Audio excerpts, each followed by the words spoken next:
Baik, Assalamualaikum warahmatullahi wabarakatuh. Saudara-saudari sekalian, sudah bersedia atau belum? Kita sudah masuk pukul 7 pagi di London dan mungkin dah pukul berapa kat sana? Pukul 2 ya, betul? Pukul 2 di Malaysia, di Kuala Lumpur, waktu yang bersamaan dengan kita. Kita subuh kat sini pukul 3 lebih, pukul 3 pagi. So anda sekalian, Alhamdulillah hari ni hari istirahat, hari Sabtu. Saya nak cerita satu perkara yang kalau you nak istirahat pun tak boleh juga. Sebab apa? Walau dalam keadaan rehat pun you rasa letih juga. Ini cerita pada pagi ni, ataupun di waktu petang di Malaysia. Saya ingin menceritakan tentang perkara yang orang ambil sambil lewa, ataupun kadang-kadang you nak cerita kat siapa you tak tahu, betul tak? Sebab bukan masalah you berpenyakit, betul tak? Kalau you berpenyakit seperti kanser ke, ataupun diabetes, ataupun ada high blood pressure yang sampai pening kepala, tohuyung hayang, rasa ringan badan, ataupun you ada autoimmune disease yang makan sampai ke dalam tulang you, sampai ke otak pun boleh pergi, ataupun you ada masalah awal-awal dah Parkinson, dah rasa letih, lesu, tak cukup makan, ataupun you pergi buat maraton ke apa-apa, tu lain cerita lah.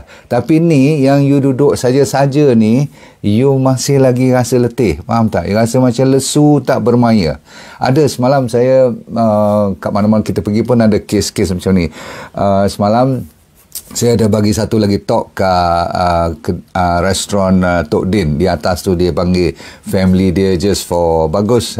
Dia prihatin tentang anak, cucu, family, kawan-kawan rapat dia. Dia orang kat London ni memang kalau ada gang, dia orang mesti nak rapat. Sebab maklum kan, nak kena cari community ataupun masyarakat baru di kalangan sesama sendiri.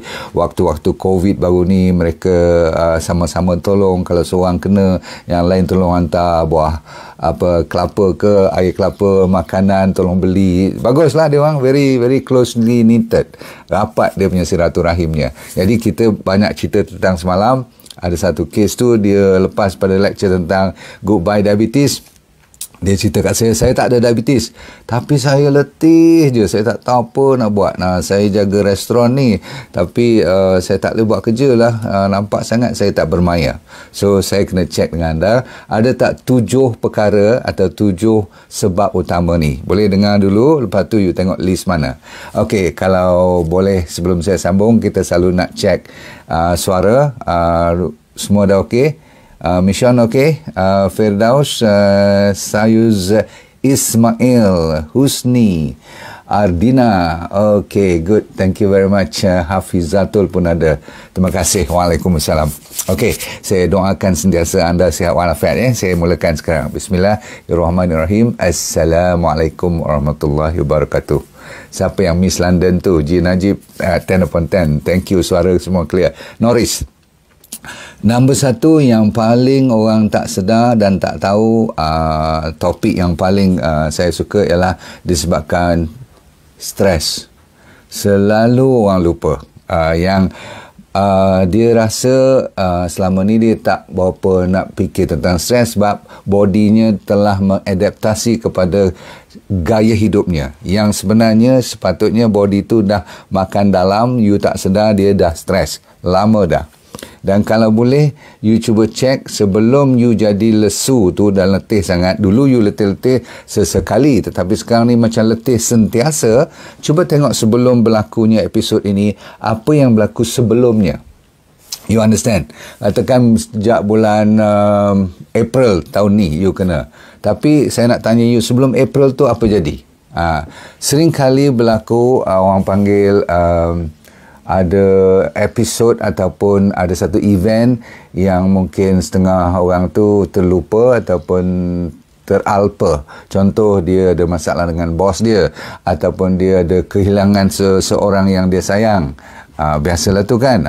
Tapi selalunya orang lepas minggu 2 dia recover balik, dia dah pulih. Tapi anda ni sampai sekarang tak boleh-boleh lagi. Rupa-rupanya body kita ni dia absorb, tahu tak? Dia menyerap stres ni. Lama-kelamaan ada satu hormon. Ini dia kenapa you tak boleh recover. namanya adrenal. Adrenal tu di atas buah pinggang ada satu kelenjar namanya adrenal. Adrenal ni lah yang mengeluarkan contohnya adrenalin ataupun noradrenalin, ataupun untuk anda yang senang faham selalu you dengar ialah perkataan kortisol, iaitu hormon yang mengkontrol you punya stres. Dia keluar lebih kalau stres you lebih, faham? Dan dia pula bila kortisol ni lebih, dia lebih suka makan gula. Dia macam orang kata apa, tenaga dia ataupun pemakanan dia lebih minat pada gula. Dia tak minat benda-benda lain. Jadi kalau dia minat dengan gula, bila gula berlebihan, you akan jadi letih. You pernah dengar kan sugar spike? Mula-mula you macam bertenaga kan, lepas makan tu pukul 2:30 petang kan mata layu semua tu. Konsep dia macam tu lah. Jadi you akan sentiasa akan macam mata layu, letih, lesu sebagainya, disebabkan dalam body kita tinggi dengan sugar, disebabkan oleh kortisol.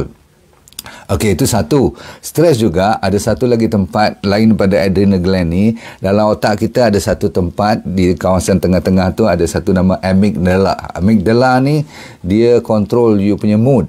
Tahu mood tak? You punya rasa syok tak syok.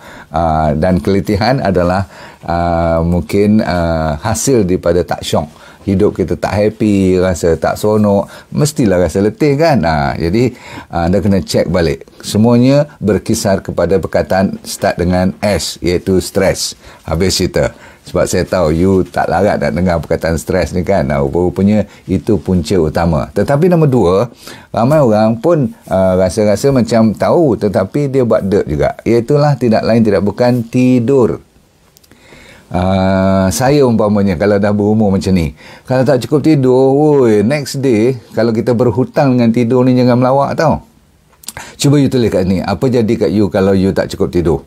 Katakan lain orang lain dia punya cukupnya tidur. Ada orang 5 jam dah cukup, 4 jam dah cukup, ada orang 7 jam pun tak cukup, betul tak? So saya tak kira, sebab lain orang lain dia punya rasa persepsinya tentang tidur ni. Tetapi kalau mata dah tak boleh buka, rasa mengantuk je all the time, the next day tu, ataupun you pergi mana-mana tempat yang patut happy pun you, ataupun bersemangat pun you rasa tak bersemangat, tak bermaya, kita kena check balik tidur you cukup tak cukup. So tak usah kita nak lawan dengan tidur ni, sebab dia lebih powerful. Sebab apa?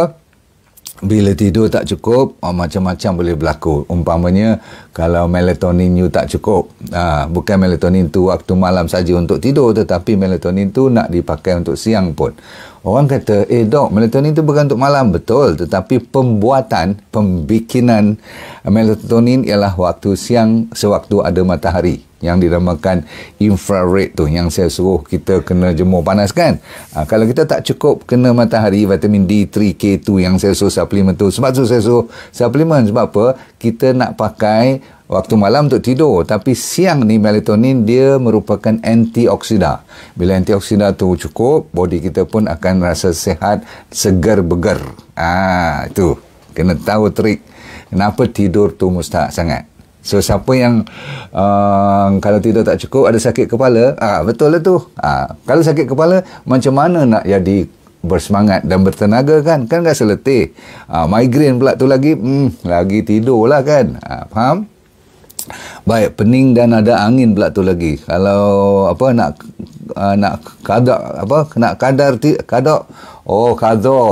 nak bayar balik tidur, betul.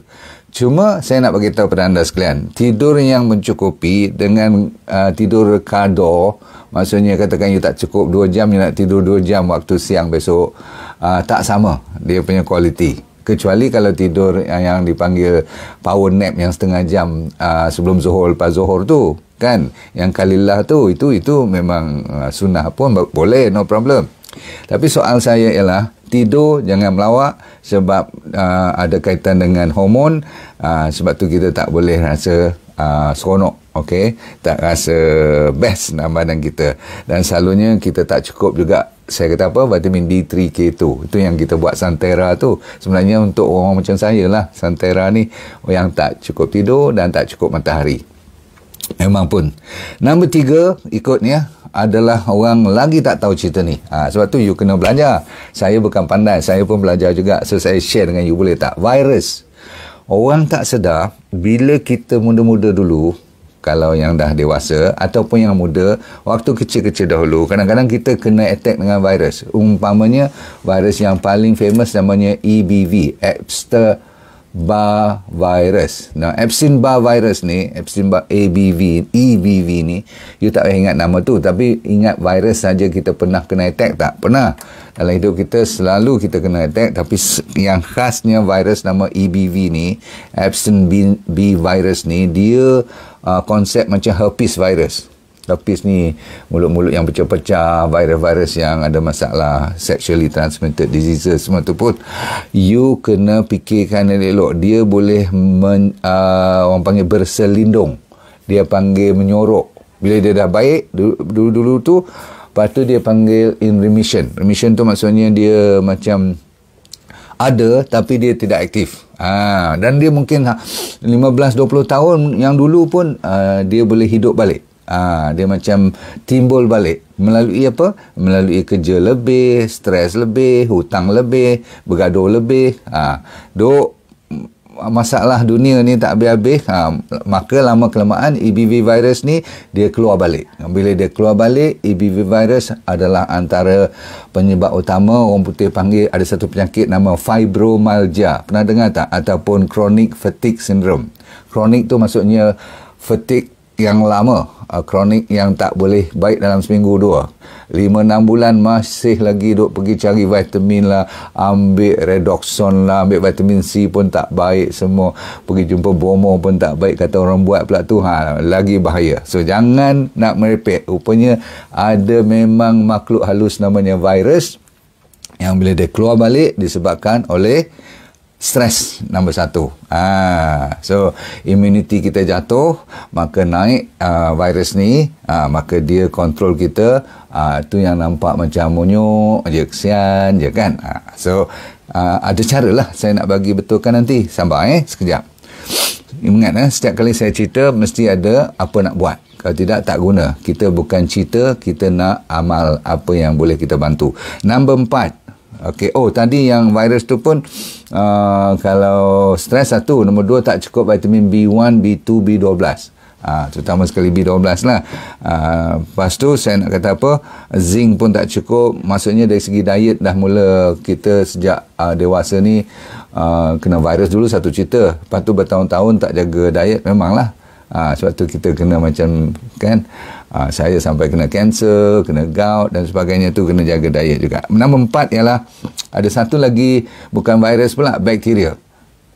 Jangan main tahu, bakteria-bakteria ni kalau dalam bahasa sains dia panggil Lyme disease, Lyme.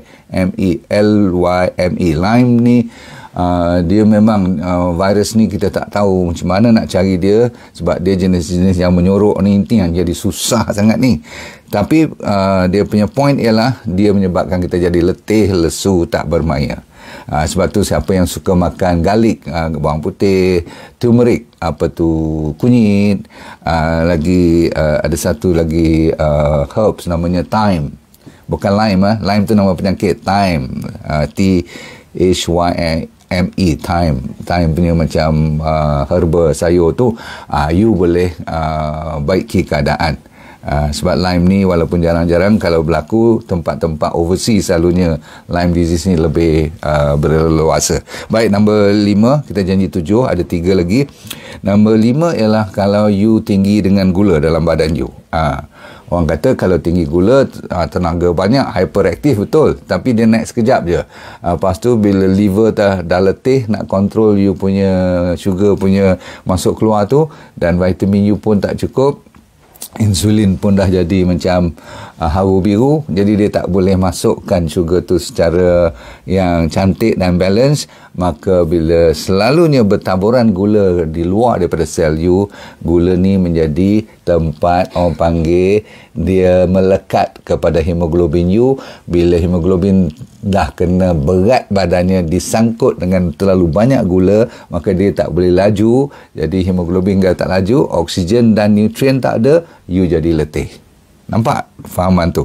Baik, number 6 dah nak habis ni ialah you tak cukup asid dalam badan pula, dalam stomach you. Kan kita selalu sebut orang takut pada asid, tapi rupa-rupanya orang tak sedar, terutama sekali bila kita atas pada 40, dah berumur lagi kurang kita punya asid dalam badan. Bila asid kurang dalam, maksud saya dalam stomach terutama sekali, maka kita tak boleh mencernakan bahan-bahan seperti protein yang berat-berat tu. Maka jadilah cita-cita yang seperti gut yang bocor, usus-usus yang ada dipanggil leaky gut, kan, berpenyakit nanti yang bukan-bukan, tapi sebelum penyakit yang serius datang, dia letih dulu, letih je kerja. Rupanya stomach dah tak apa nak betul. Dan kita habiskan sebab yang terakhir.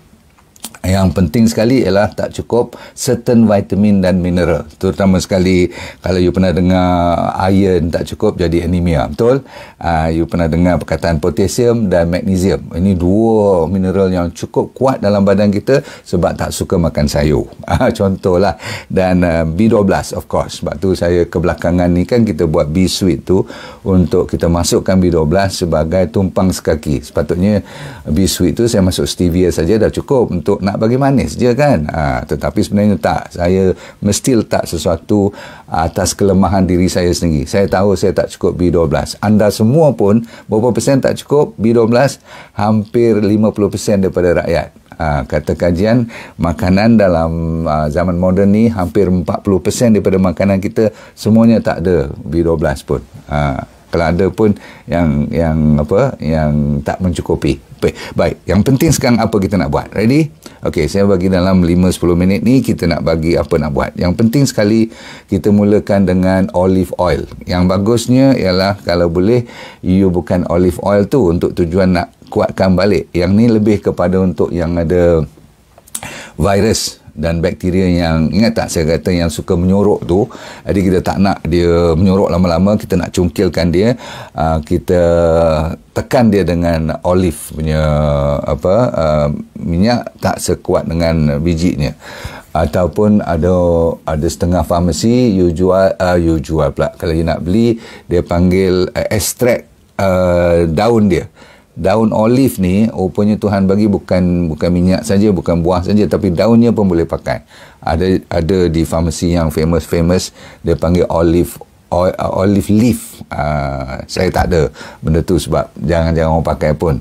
Tetapi untuk kita yang kebiasaan ni, kalau you pergi makan, kalau dia jual ataupun dia serve you, dia hidang kat you olive buah tu, buah olive tu buah zaitun kan yang telah dijerukkan tu, telah dijadikan jeruk tu, yang tu you ambil kalau boleh banyak sikit lah daripada biasa kalau you letih.